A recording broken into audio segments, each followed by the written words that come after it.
আল্লাহ বলেন, ফালা তাগুররান্নাকুমুল হায়াতুদ দুনিয়া, পার্থিব জীবন যেন তোমাদেরকে ধোঁকায় না ফালায়।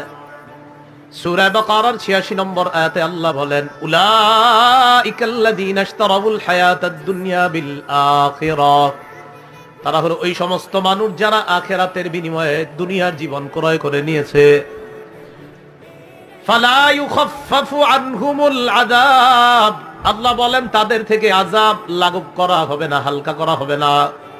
ওয়ালা হুম ইউনসারুন, তাদেরকে সাহায্য করা হবে না।